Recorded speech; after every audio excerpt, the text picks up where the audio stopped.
Hi అండి, welcome to our channel. ఇవాల్టి వీడియోలో జున్ను పాలు లేకుండా జున్ను ఎలా చేసుకోవాలో చూపిస్తాను. చిన్నవాళ్ళ నుంచి పెద్దవాళ్ళ వరకు జున్ను అంటే ఎవరికి ఇష్టం ఉండదు చెప్పండి. మన ఛానల్ని ఫస్ట్ టైం చూస్తున్న వాళ్ళు వెంటనే సబ్స్క్రైబ్ చేసుకుని బెల్ ఐకాన్ నొక్కండి. ఇలాంటి వీడియోలన్నీ మీకు నోటిఫికేషన్లో వస్తాయి. ఇక రండి స్టార్ట్ చేద్దాం. ఇదిగోండి వీడియోలో నేను చూపిస్తున్నాను కదా, కామధేను అని ఈ జున్ను పౌడర్ దొరుకుతుంది అన్ని సూపర్ మార్కెట్లో. ఇది ఆన్లైన్లో కూడా అవైలబుల్గా ఉంటుంది, మీరు ఆర్డర్ చేసుకోవచ్చు. ఒక గిన్నెని తీసుకుని దానిలోకి 2 గ్లాసుల పచ్చిపాలు చిక్కగా ఉన్నవి వేసుకోవాలి. పాలు ఏమాత్రం పల్చగా ఉండకూడదండి, పల్చగా ఉంటే జున్ను గట్టిగా రాదు. 2 గ్లాసుల పాలకి 1 గ్లాసు బెల్లం వేసుకోవాలి. మీరు కొంచెం చక్కెర తక్కువ తినేవాళ్ళైతే కొంచెం తగ్గించుకుని వేసుకోవచ్చు. ఈ గ్లాసులు కూడా నేను పెద్ద గ్లాసులు వాడుతున్నానండి, దాన్ని బట్టి మీరు వేసుకోవచ్చు. అలాగే మన జున్ను పౌడర్ ఉంది కదా, ఆ పౌడరు ఇప్పుడు ఆ పాలల్లో వేసేసుకొని బెల్లం ముక్కలు కరిగేంత వరకు కలుపుకోండి, లేదంటే కొంచెం సేపు అలా వదిలేసేయండి. ఈ బెల్లం ప్లేస్లో బెల్లం పౌడర్ కూడా వాడుకోవచ్చు, అది మీ ఇష్టం. పాలల్లో ఉన్న బెల్లం కరిగిపోయింది. ఇప్పుడు 1/2 స్పూను ఇలాచీ పౌడర్ వేసి ఒకసారి కలుపుకోవాలి.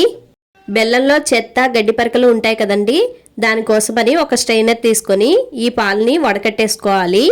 ఇలా వడకట్టిన పాలని ఒక గిన్నెలో కానీ బాక్స్లో కానీ వేసుకోవాలి. ఇప్పుడు ఆ పాలపైన కొద్దిగా మిరియాల పౌడర్ చల్లుకోవాలి.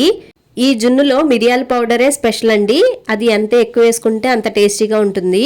ఇదిగోండి చక్కగా ఇలా వేసేసాం కదా. ఇప్పుడు పొయ్యి మీద ఒక ఇడ్లీ పాత్ర పెట్టుకుని దానిలో 2 గ్లాసులు వాటర్ పోసుకోవాలి. మనం కలిపి పెట్టుకున్న పాల గిన్నెని ఆ ఇడ్లీ పాత్రలో పెట్టేసి జున్ను పైన నీటి ఆవిరి పడకుండా ఆ గిన్నె పైన ఒక ప్లేటుని పెట్టుకోవాలి. అలాగే పైన ఇడ్లీ పాత్రని కూడా పెట్టేసుకుని 20 నిమిషాల పాటు ఉడికించుకోవాలి. 20 నిమిషాలు అనే కంటే కూడా అది ఉడికేంత వరకు ఉడికించుకుంటే సరిపోతుంది. జున్ను ఉడికిందో లేదో తెలియాలంటే ఏదైనా చాకును కానీ టూత్ పిక్ను కానీ గుచ్చి చూస్తే ఏమీ అంటుకోకుండా వస్తే ఉడికిపోయినట్లే. అప్పుడు మీరు హ్యాపీగా స్టవ్ ఆఫ్ చేసేసుకోవచ్చు. ఇడ్లీ పాత్రలోంచి తీసేసి అది చల్లారేంత వరకు పక్కన పెట్టుకోండి. చల్లారిన తర్వాత 2 గంటల పాటు ఫ్రిడ్జ్లో పెట్టిన తర్వాత ఇదిగోండి చూడండి చక్కగా గట్టిపడిపోయింది. ఇప్పుడు దీన్ని డీమోల్డ్ చేసేసుకోవడమే. నేను వీడియో కోసమని ఇలా డీమోల్డ్ చేసి దాన్ని తిరిగేసి చూపిస్తున్నాను. యూజువల్గా అయితే మనం 1 స్పూన్ తీసుకొని బౌల్లోకి సర్వ్ చేసేసుకుంటాము. ఇదిగోండి గిన్నె పైన ఒక మూత పెట్టుకుని దాన్ని ఇలా తిరిగేసుకుంటే సరిపోతుంది. ఒక్కసారి గిన్నె తీసామంటే చూడండి చక్కగా కేక్ లాగా ఎంత బాగా వచ్చిందో. ఇప్పుడు ఒక ముక్కను కట్ చేసుకుని చూసుకుంటే చాలా సాఫ్ట్గా జ్యూసీగా చాలా బాగుందండి. ఇలా ముక్కలుగా కట్ చేసుకొని ఇక ప్లేట్లోకి సర్వ్ చేసుకొని హ్యాపీగా ఎంజాయ్ చేసేయండి.